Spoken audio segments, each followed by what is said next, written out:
Good morning, everyone, and welcome to the TAIDL National Bootcamp 2026. My name is Anjani Shivraj, and I will be walking you through Lesson 1 Introduction and Fundamentals today. The first lesson is, as mentioned, Introduction and Fundamentals. Over the next hour, we are going to cover two things. First, we'll talk about what the All India Debating League actually is and what debate looks like as an activity. Second, and this is where most of our time will go, we'll get into the basic building blocks every debater needs before they ever step on stage. That means voice modulation, posture, and how you carry yourself in front of a room. Before we get into any arguments or motions, we need to talk about how you sound and how you look while you're speaking, because that is what people notice first. So let's get started. Here's what we're covering today. First, we'll get to know TAIDL itself, what it is and why it exists. Because to know a thing, right, is to know a history behind anything that you do is very important to succeeding at learning it, right? Second, we'll talk about what debate is and why it matters as a skill, not just as competition. Third, we'll walk through how an actual debate round works step by step. After that, we move into the core of today's lesson. We'll cover voice modulation, which is really about pace, pitch, and volume. Then we'll talk about posture and body language, how you stand and move while you're speaking, and after we'll finish with eye contact and how to actually connect with the judges in the room, not just talk in the general direction.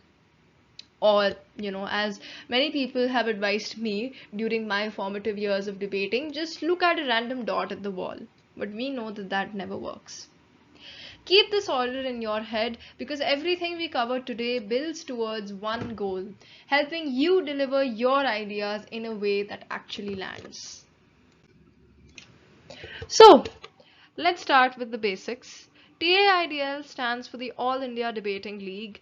At its core, TAIDL is a national platform built to help students develop two things: logical thinking and public speaking. It brings together students from all over the country who want to get better at arguing clearly and thinking under pressure. The program itself is structured in a very specific way. Students apply. From those applications, a group is selected. Then the group goes through a training boot camp, which is what we're doing right now, and the program ends with a culmination of a national tournament where everything you have learned gets put to the test. But here's the important part. The goal of TAIDL is not just to win debates, because as a mentor of mine once told me, debate and winning is just a matter of luck. But the effort we put in daily to improve in our craft, and this is true in all areas of life, is what makes us succeed in life, right? The real goal is building a habit of clear thinking, one that helps you in school, in college, and well beyond that, in whatever you choose to do later in life. Debate is just the training ground for that habitat. So let's break down the program into four stages. Of course, the first stage is to apply, which we have recently just ended with. Students from all across India have applied to join this program. We received over 500 applications, and this program was open to anyone who was willing to put in the work. Stage 2 is get selected. From over 500 applications throughout India, we selected you, 40 applicants, a group of high potential candidates, after a review process. If you're sitting here today, you've already made it through this stage, so give yourself credit for that. Stage 3 is train. That's exactly what's happening right now. Selected students will go through an intensive boot camp covering every debate skill you'll need, from research to delivery. Stage 4 is compete. The program builds up to a national capstone tournament of 2026, where you will get to apply everything you've trained on against other strong debaters from all around the country. Four stages: apply, get selected, train, compete. And you're currently in the middle of stage 3.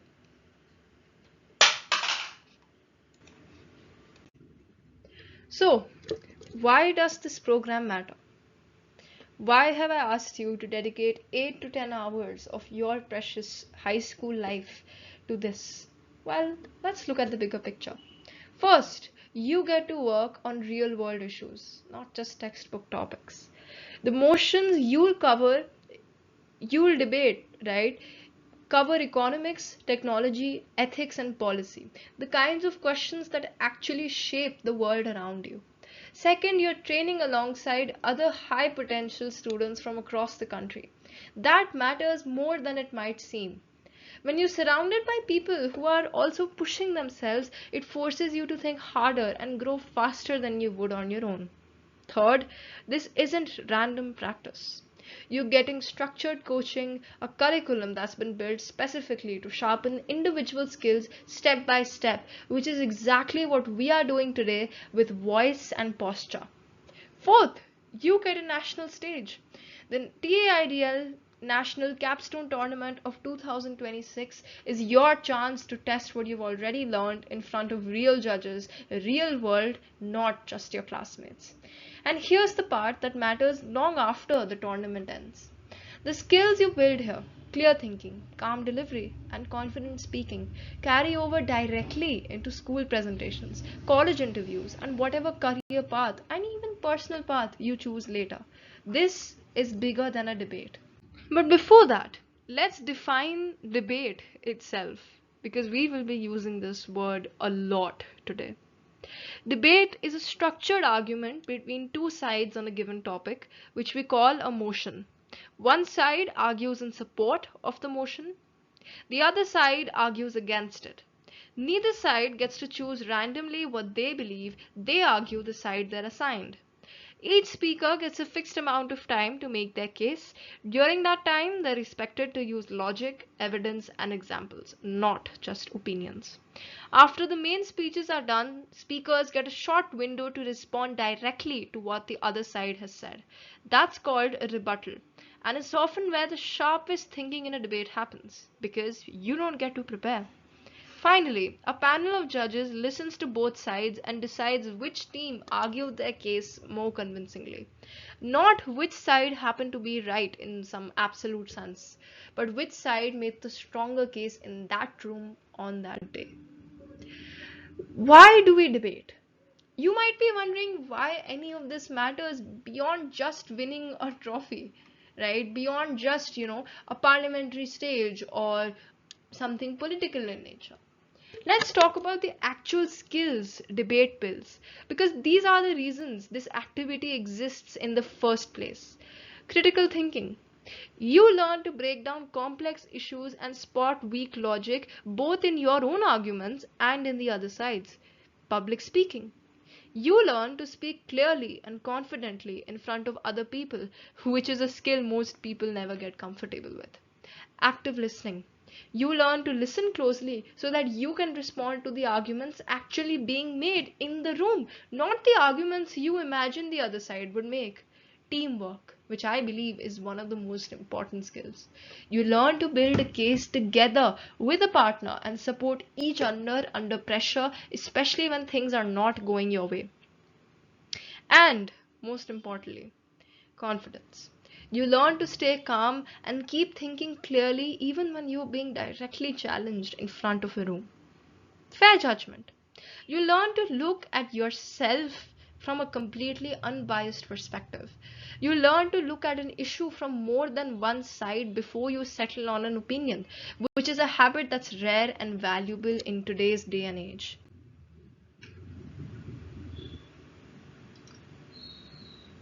So, now let's move on to how a debate round actually works. Step 1, the motion is announced. Both sides receive the topic they will be arguing for or against. Step 2, sides are assigned. One team is told to argue for the motion, the other is told to argue against it. Step 3, constructive speeches happen. Each speaker presents their main arguments within a fixed time limit. This is where you build your case. Step 4, rebuttals. Speakers respond directly to the strongest points made against them. This is not the time to repeat your opening speech, as many people do. It is the time to engage with what the other side has actually said. Step 5, and the last part, judges decide. The panel scores both sides on logic, engagement, and delivery, and that's the part we are going to spend most of today on: delivery.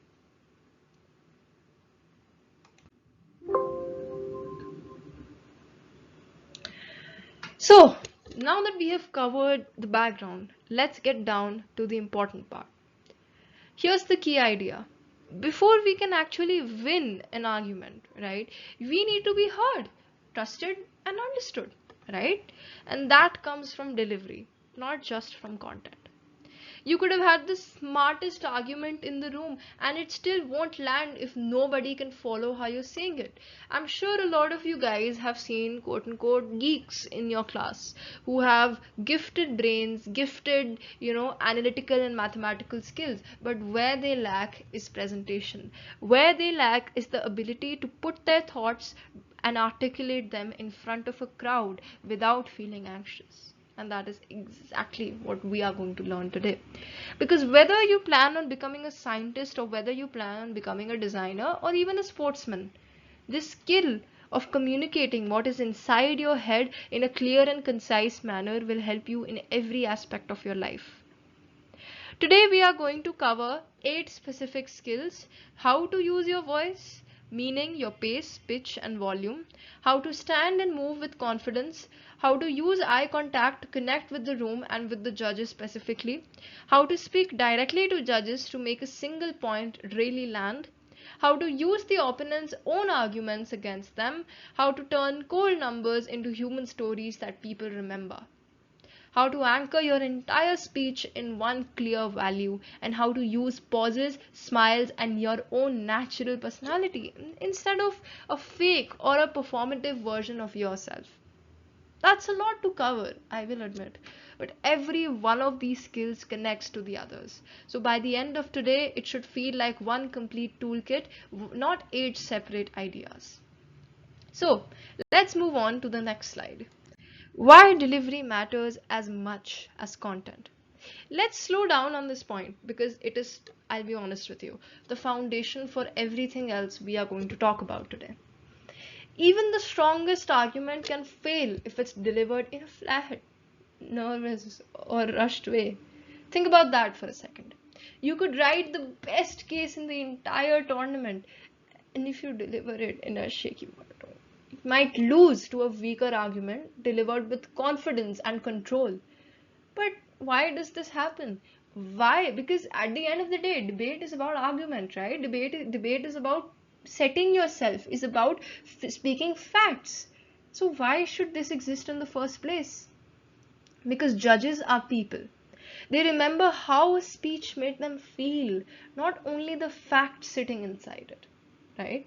I'm sure all of you guys, maybe not all, but at least 90%, are in some way, form or the other addicted to Instagram reels. When you come across a reel, right, your brain takes 2.5 milliseconds to decide whether you will skip that reel or whether you would sit around and watch that reel. You know why is that? Because at the beginning of that reel provides you with a hook, with something that connects with you, that makes you want to stay, right? The same thing applies to judges or any person that is listening to you talk. Judges are people. Now, good delivery does not mean performing or acting fake or, delivering a Shakespeare monologue. Nobody wants you to become a different person on stage. Good delivery means using your voice, your body, and your eyes on purpose instead of letting nerves decide how you come across. Every single technique we cover in this lesson has one goal: helping your ideas land the way you actually intended them to. Not more dramatic than you meant, not weaker than you meant, exactly as intended. Remember this line because we'll come back to it. Content wins the argument on paper, delivery wins the room. And I know it is very easy for me to say, develop these skills. It takes time, it takes failing. And my dear friends, that is exactly what debating is about. Remember that in the space of debate, there is no such thing as failure. Debate is the art of self-expression. Debate is the art of argument. It is not an art where every single movement of yours is under monetary. No, please don't be under that misconception. Now we move on to the next slide, which discusses about voice modulation and what it means.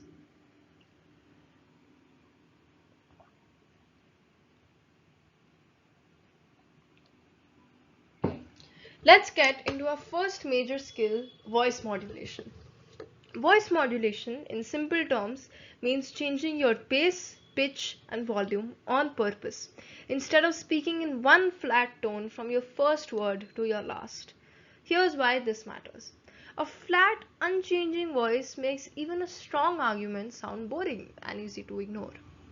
An example could be, in the year 2019, a report suggested that over 70% of people of domestic workers in India were below the poverty line. In the year 2019, reports suggest that over 70% of domestic workers in India were below the poverty line. In the year 2019, reports suggested that over 70% of domestic workers in India were below the poverty line. Which one out of these three do you like the most?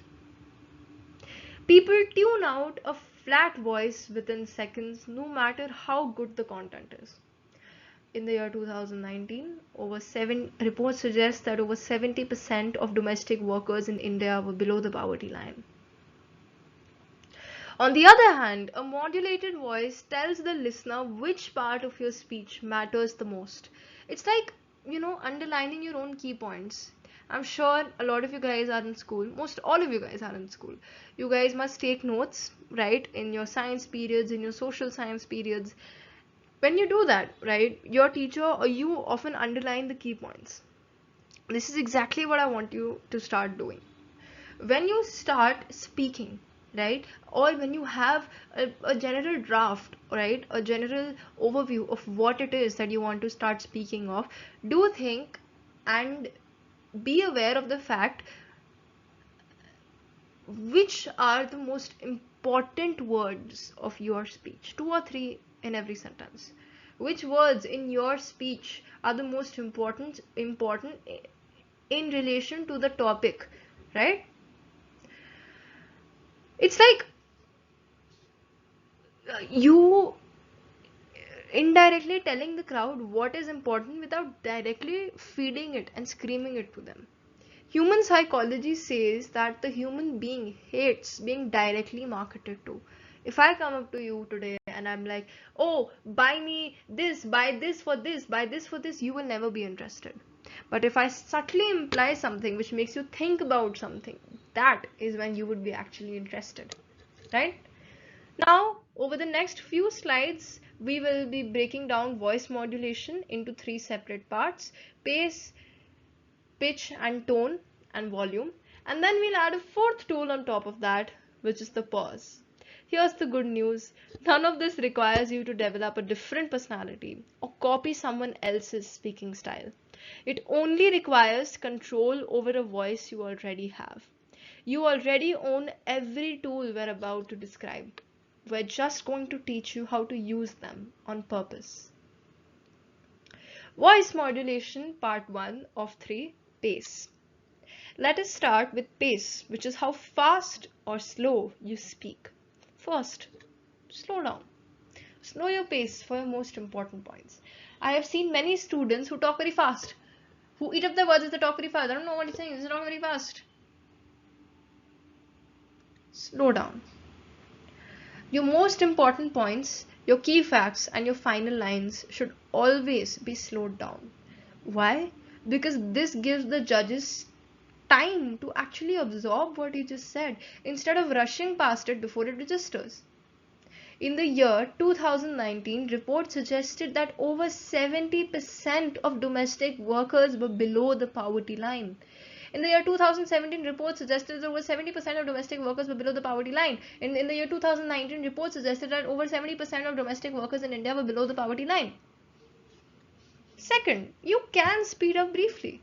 You can move a little faster through background information or less critical detail. Just be careful, never so fast that your words become unclear. If the judge can't understand a word, speeding up gained you nothing. This house believes that this is this. This house believes that poverty is bad. It's a very basic example, but it's the only thing that came on top of my head. This house believes that soft power is better than house power. This house believes that soft power is better than hard power.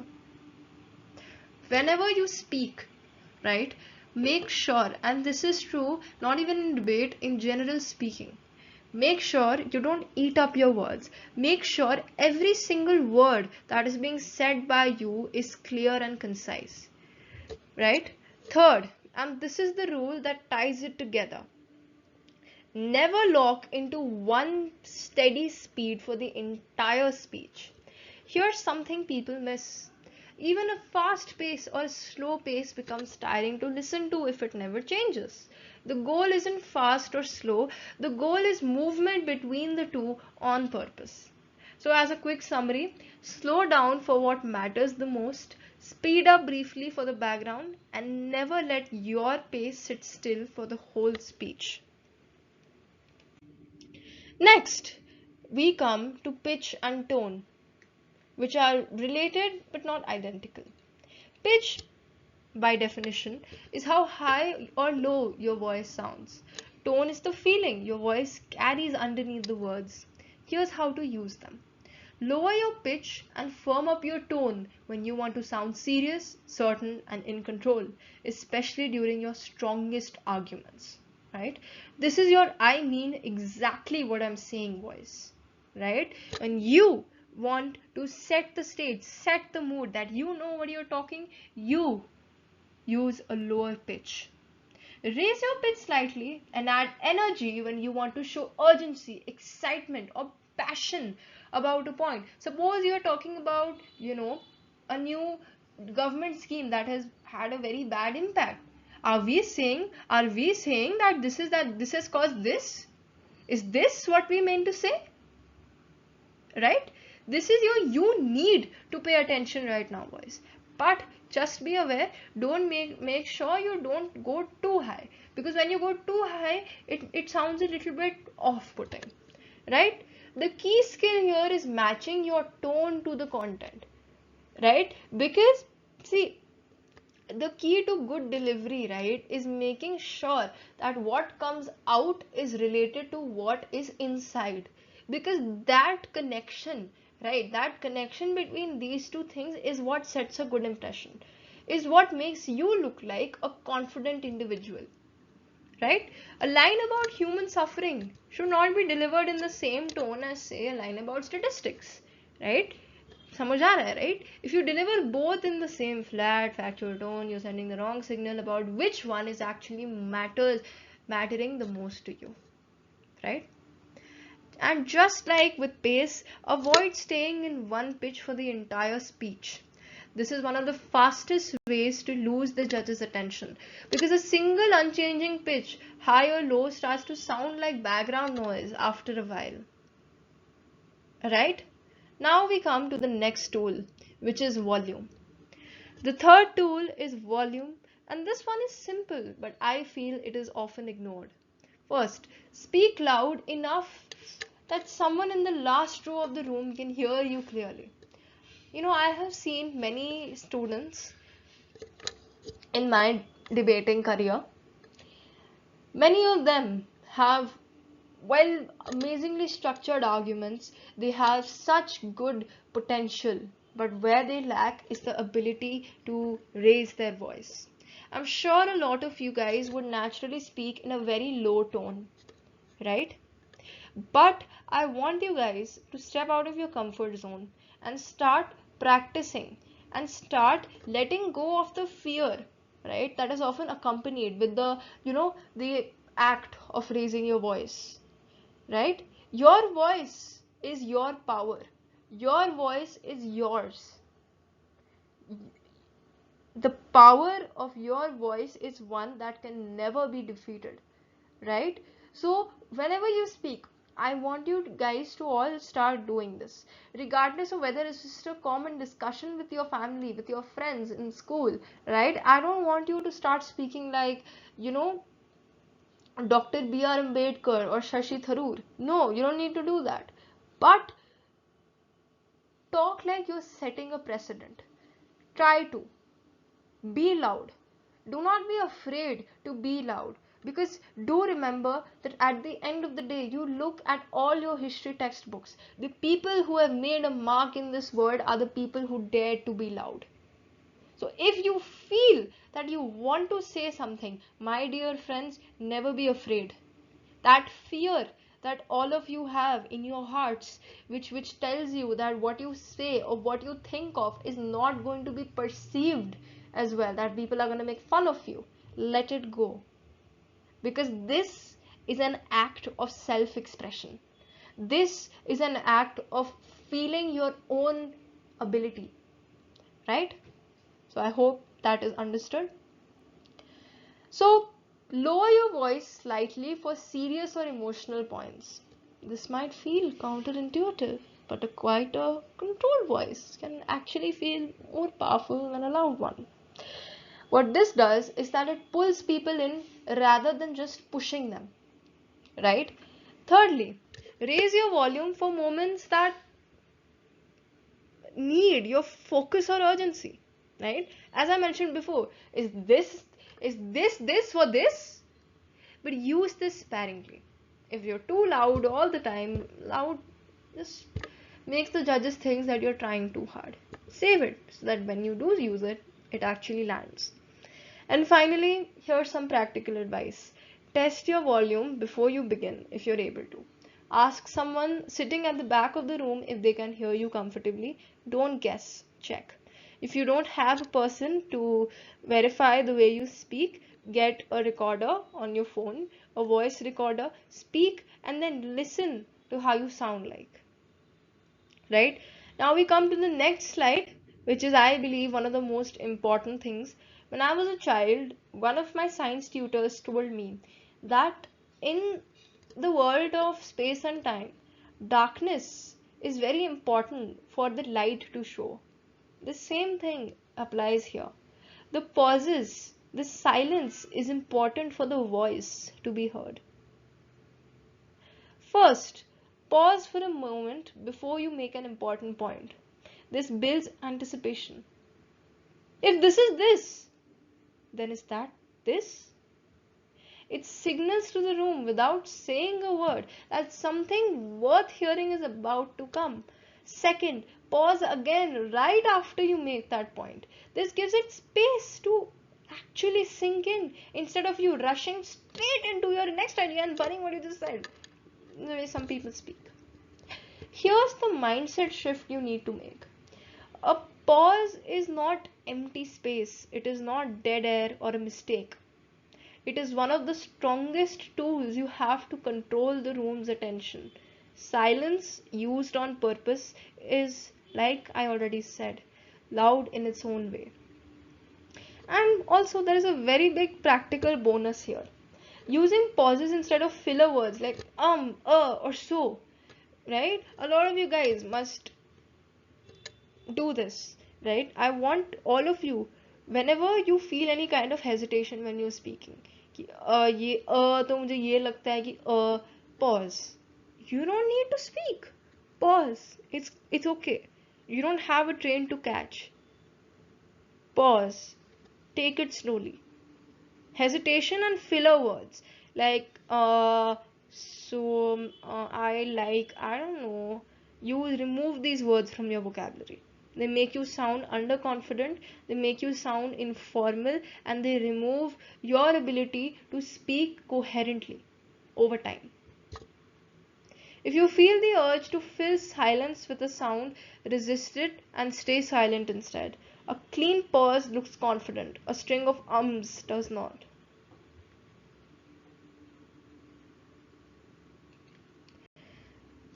Next, we move on to posture, standing strong. Let's move from your voice to your body, starting with posture. Stand with your feet roughly shoulder width apart, right? This gives you a stable, grounded base, both physically, right? That you're on top of the world, you stand in a position of dominance, and in how it reads to the room. Keep your shoulders relaxed and pull back slightly. You don't have to, be full on, army defense mode. No.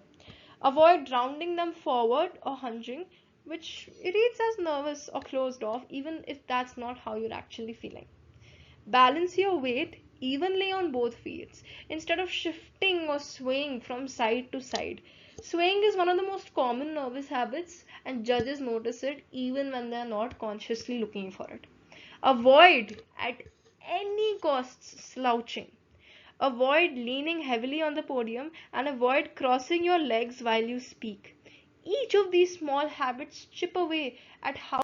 Now, let's talk about what your hands are doing while you speak, because they're really rarely doing nothing, whether you plan it or not. Open your hands wide when you're talking about big ideas, large scale problems, or wide reaching impact. The size of the gesture should match the size of the idea. Bring your fingers together, almost like you're pinching a small point in the air when you're landing a sharp, precise argument.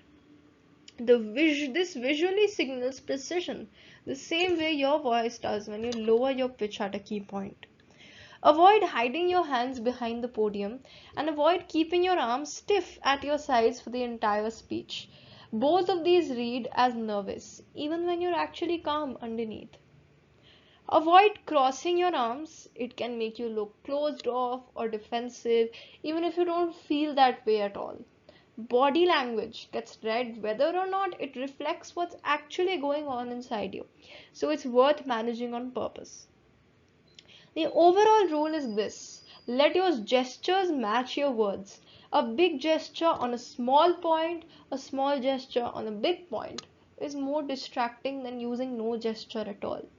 Match the size and the timing, and the gestures become part of your argument instead of a nervous habit. Right? Now, let's talk about eye contact and balancing the room. Let's talk about where you're actually looking while you speak, because this is easy to get wrong in either direction.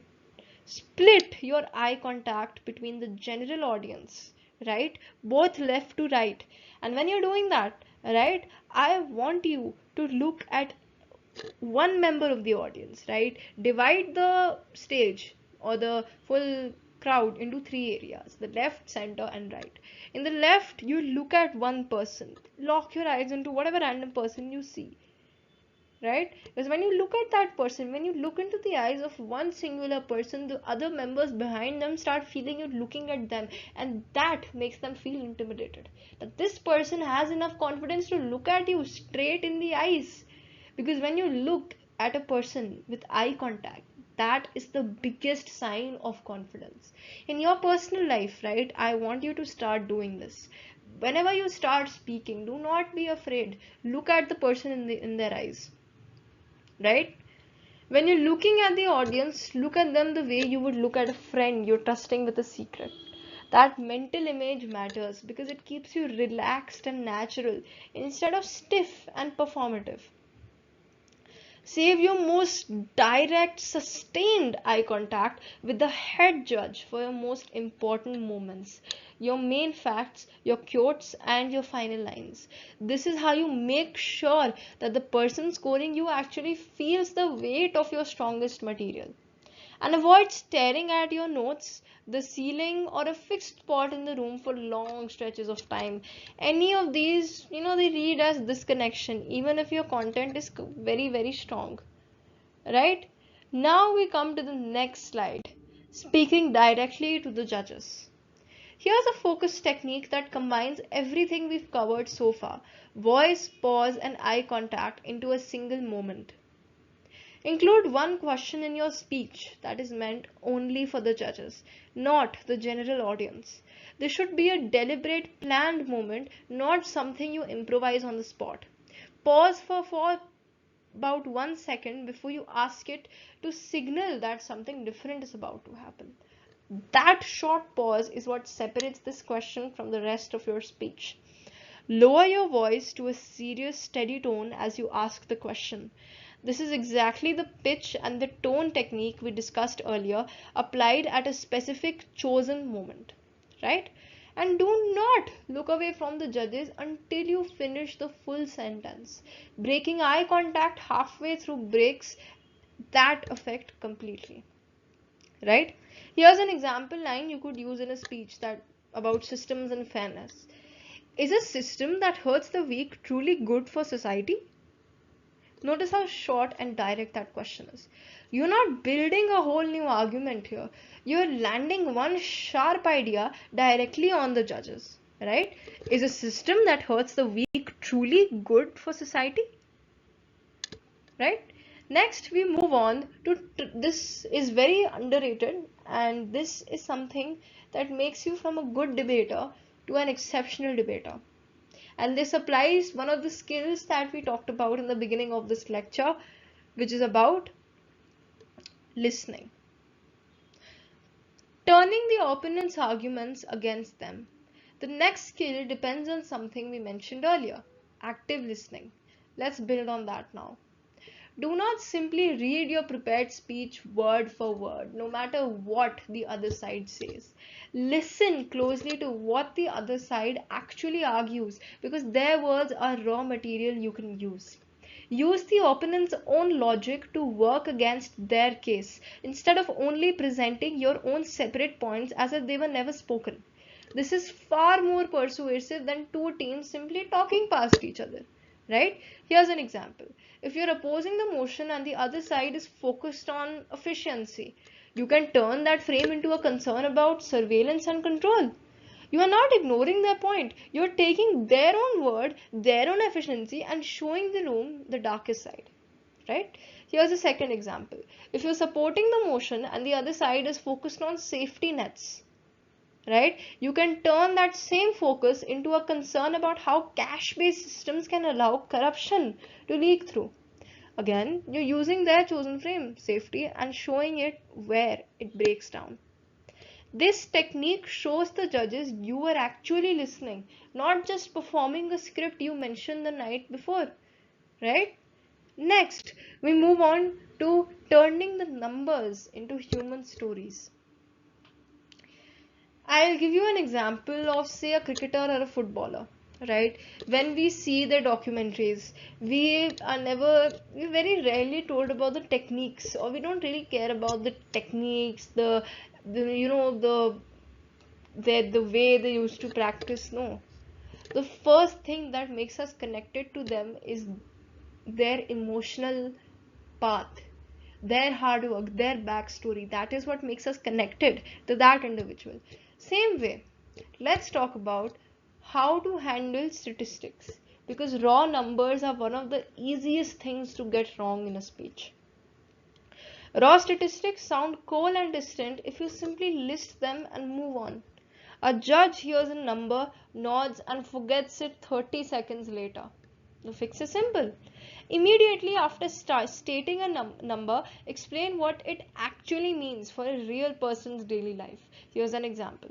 Instead of only saying that over 1 billion adults lack access to a bank account, talk about our daily wage laborers and street vendors who are trapped by that exact reality, right? You are stating something and you're giving the impact of it, right? That makes it sound real. Like, this statistic is actually rooted in real life, which we can see through all of our five senses. Suddenly, the number has a face attached to it. This technique turns an abstract fact into something the judge can picture and feel, which makes it far more memorable than the number on its own. People remember stories, they forget statistics. So don't make them choose, give them both, the number and the story that comes right after it. Finding a deep moral anchor. Let's zoom out from individual techniques and talk about something bigger, what your entire speech is actually built around. Judges may forget exact numbers, but they remember how an argument made them feel about right and wrong. That feeling is what we're aiming to build here. Base your speech around one simple, clear human value which you must believe in, instead of trying to cover many at once. Trying to anchor your speech in 5 different values at once means none of them land with any real weight. If you support the motion, one useful anchor is fairness and stopping corruption. If you oppose the motion, one useful anchor is personal freedom and protecting vulnerable citizens. Examples, right? Noticing that these are just starting points, not fixed rules, right? The actual value you choose will depend on the specific motion in front of you, obviously, but the principle stays the same either way. Pick one clear value and let it run underneath everything you say. Right? Now, silent pauses and strong openings. Let us talk about the two moments in your speech that matter the most, the very beginning and the very end.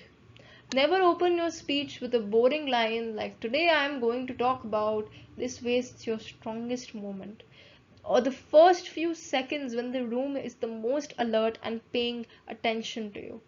Instead, go straight into an interaction with the audience or a sharp statement that wakes up the room immediately. Give them a reason to lean in from your very first sentence, right? Let's talk about the ending. Before your very last sentence, stand completely still and stay silent for about 2 seconds. This silence lets the room settle and focus. So your final point lands with its full weight instead of getting lost in the noise of you moving straight from your speech into sitting down. The 2 seconds feels long when you're the one standing there, but from the audience's side, it reads as complete control. Right? Next, we have one thing that I find very good: smiling with purpose. Let's talk about your face. No, not your features. I'm sure you look beautiful. Specifically, your smile, because it sends a message whether you plan it or not. Your smile should feel genuine, not forced or constant throughout the speech. A permanent smile actually reads as fake, so this is about using specific smiles at specific moments. Use a warm, natural smile during your opening to connect with the audience and put them at ease before you get into your argument. Use a slight knowing smile right before you break down the opponent's case. This signals to the judges that you are calm and fully in control of the debate, almost like you already know where this is going to go. Here's the simple version: 2 smiles, 2 jobs. The warm smile builds connection. The knowing smile signals control. A well-timed smile in either of these moments can do more to build trust with the judges than an extra sentence of argument would. Right? In relation to this, one thing that is very important to remember is staying true to your own voice. You do not need to change who you are to become a great speaker. If you are naturally calm and logical, use a quiet, firm tone that shows total control. That's your natural strength. Lean into it rather than fighting it and playing a character who you're actually not. If you're naturally energetic and quick-witted, let that sharp charm come through in your delivery. Don't flatten your personality to match some idea of what a quote-unquote serious debater is supposed to sound like. Here's why this matters. Judges can very easily tell when somebody is putting on a fake act, and it works against them, not for them. A copied style borrowed from someone else almost always reads as less convincing than an authentic one. Using your own natural personality on purpose and with control automatically makes you sound more confident and more believable. Everything we've taught you today, pace, pitch, posture, eye contact, is meant to sit on top of who you already are, not replace it. Embrace the version of yourself that you are presently. Debating is about enhancing the qualities which you already have, not changing into a completely new person. My dear friends, always remember that. Right? Now we come to the next slide. Putting it together. That is a strong opening. Now let's combine everything into a practical sequence, starting with how your opening should actually look and feel. Start with direct interaction with the audience instead of a boring introduction line, exactly as we discussed a few slides ago. I'm sure you must have heard. I'm sure you must have heard. Have you seen? Something like that. Stand in strong grounded posture from the very first second before you say a word. Remember, your posture speaks before your voice does. Use warm, natural eye contact across the room to settle your own nerves and connect with your listeners right from the start. State your moral anchor early so the judges know exactly what your value is built on.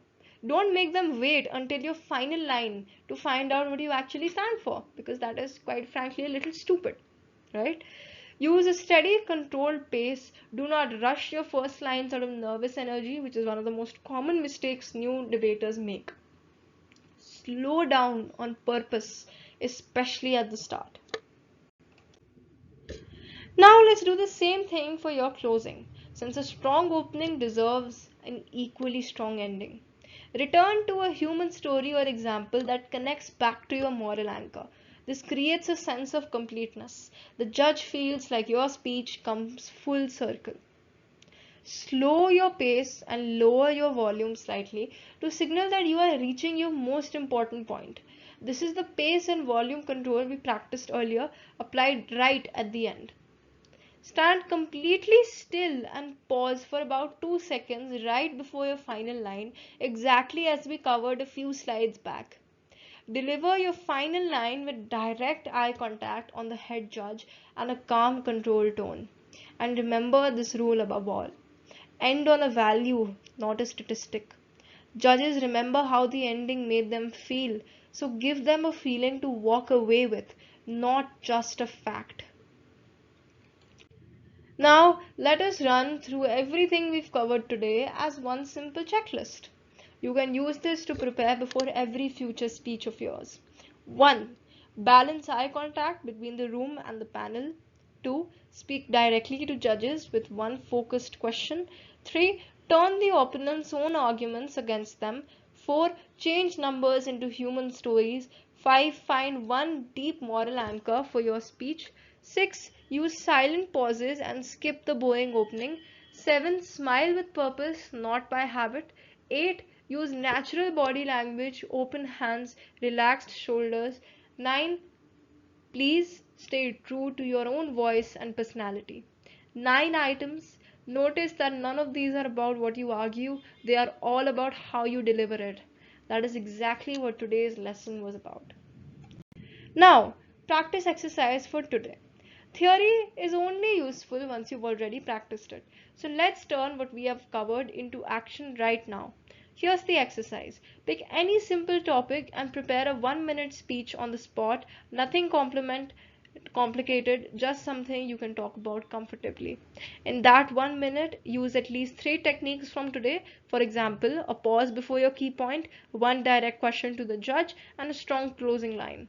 Pair up with another student. One person speaks, the other watches, specifically for posture, eye contact, and pacing, not for the content of the argument itself. Please note that this is optional. Now, we come to the first drill of the lesson, right? This one is called the pace switch and it should take about 5 minutes. Here's how it works. First, choose any short paragraph about 4 or 5 sentences long on any topic at all. Second, read it once at a slow, deliberate pace. Stretch out every word and pause between sentences, even if it feels unnaturally slow. Third, read it again in a fast, urgent pace.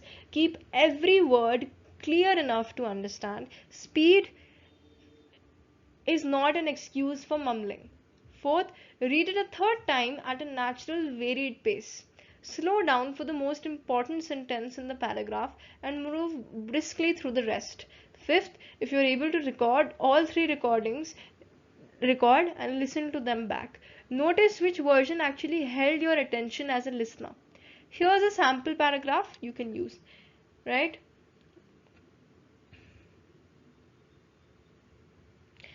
Every year, thousands of students never get the chance to have their voice heard in a real debate.